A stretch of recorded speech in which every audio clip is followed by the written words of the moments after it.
another edition of MKO at Home. My name is Aunty Mimi, and I work at East Asian Observatory at the James Clerk Maxwell Telescope. Usually my job involves operating the telescope and taking scientific data, but in times like this, we get to be a little creative with what our job looks like. I feel so lucky that I get to do an activity with you, one of my absolute favorites. Now, when we're stuck at home, sometimes our world can feel a little small. So, join me as we explore just how vast our solar system actually is. All you'll need for this activity are some supplies you'll probably be able to find at home. It's sometimes hard in a textbook to explore a scaled model of our solar system. So what does that mean? We are going to be creating a model here that shows the relative distances between the planets. Now, of course, you can do a scaled model between the sizes of the planets, but we are going to be taking that out of our activity today. All we want to do is to think about, relatively speaking, how far apart are the planets we find in our solar system? So, let's get started.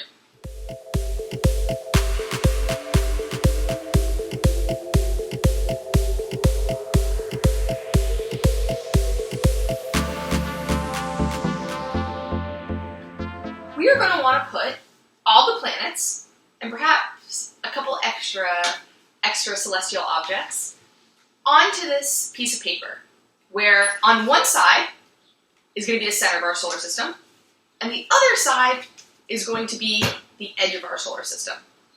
At the center of our solar system is, of course, our host star, right? Our source of energy that we receive in the form of heat and light, the sun. So what I'm going to do, and this is something we're going to do for every single one of the objects we're putting into our pocket solar system, is I'm just going to make a nice thick line at the top of my paper, and I'm just going to write sun.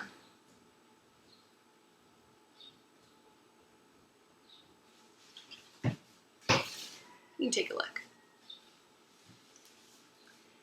And at the other edge, we're going to put one of our favorite dwarf planets, Pluto.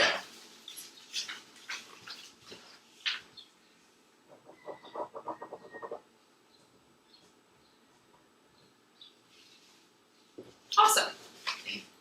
What else needs to go in between? Let's review some of the things that we find in our solar system.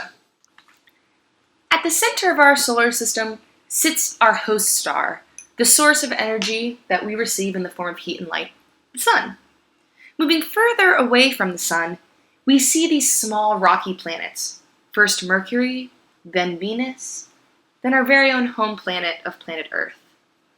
Moving further away from the sun, we get to the red, rocky planet of Mars. Past that, we reach the asteroid belt. And further out, we see the gas giants of Jupiter and Saturn. Further away from the sun, even still, we get to the icy bodies of Uranus and Neptune, before going even further away from the sun and reaching the dwarf planet Pluto. So the way that we're going to do this is by folding our pocket solar system in half. So take your two ends together,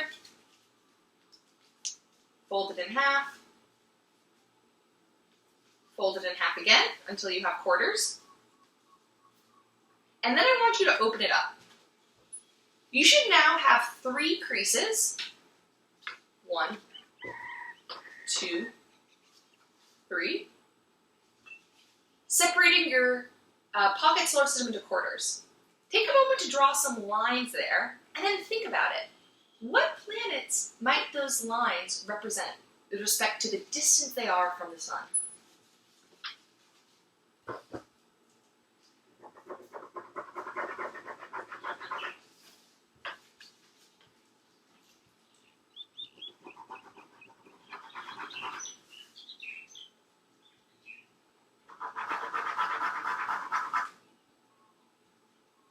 All right, let's start with the halfway mark.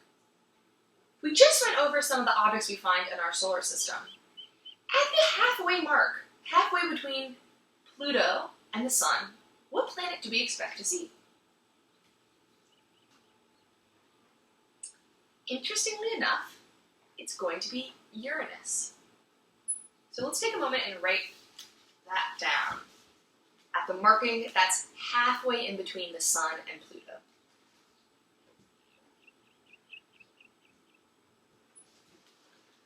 Because Uranus is the halfway point between Pluto and the Sun, as you can see here, it makes it very easy to figure out what this line in between must be.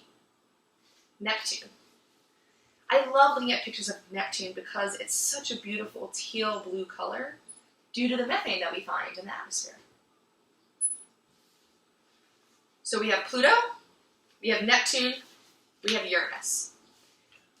Throughout the rest of this activity, we're going to continue following a similar procedure. We're going to fold over our sheet and make a crease, and then we'll think about what planets or what other objects we might find in our solar system that would belong at that appropriate distance, relatively speaking. So, we've opened it up. Here is the Sun.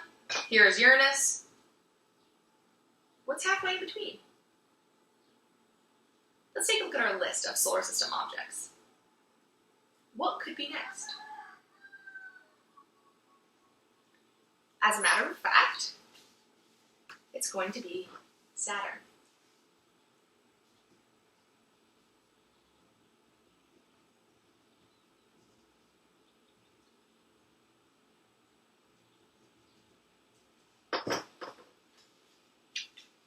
So let's just take a moment to reflect real quick.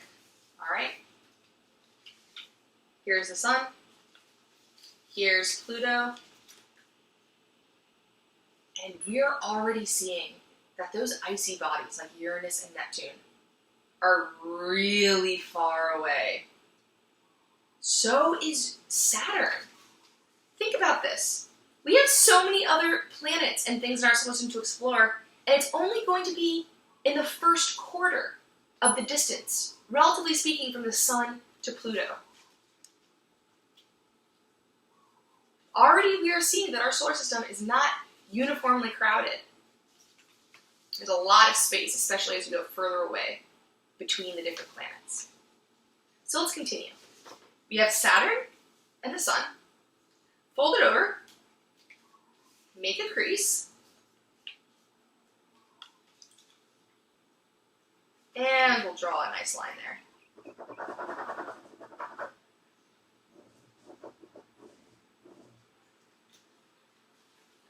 What do we think it could be? It's actually going to be Jupiter.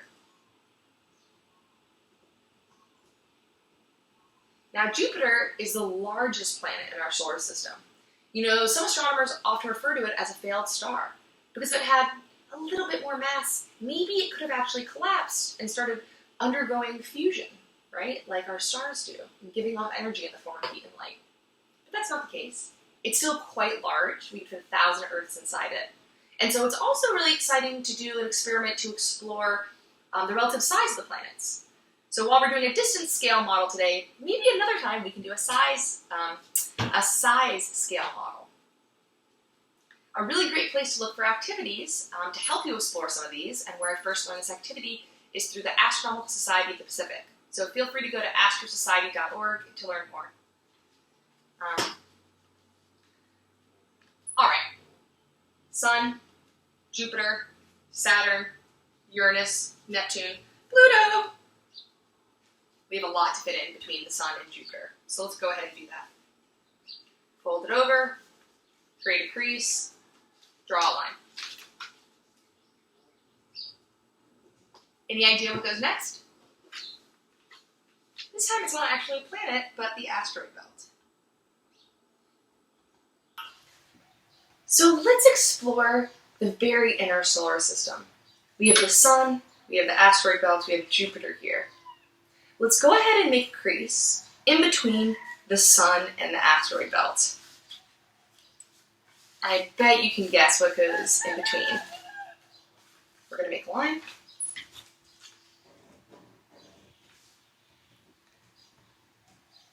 And in fact, this is going to be Mars.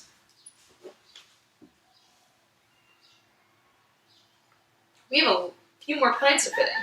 So we're going to go ahead and do that. We're going to make a crease over from the sun to Mars. And then we're going to open it up, and we know that we still have 3 planets we need to fit in here. Mercury, Venus, Earth. So what we're going to do is we're going to draw 3 lines in between because they're all, relatively speaking, quite close to one another. So I draw 1 line at the crease, and 1 above it and 1 below it.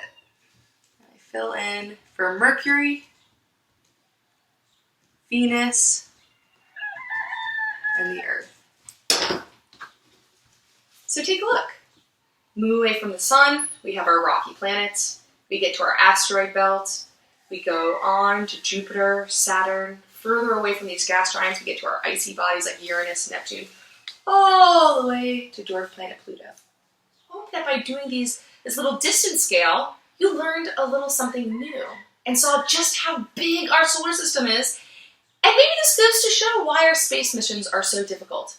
There's a reason we want to go to Mars and try to explore it because it's so close and everything is so far away. The New Horizons mission that went to Pluto, man, it took over a decade to get there, and that makes sense, right? But luckily, we have the technology, like the telescopes we have here on the Big Island of Hawaii, that allows us to take observations without having to send rovers or astronauts or space missions out into the solar system. And so these observatories help us take observations to uncover some of these really exciting mysteries of the solar system. So thank you so much for joining me today for MKO at Home. I loved making a pocket solar system with you. Again, my name is Aunty Mimi, and until next time, ahui ho!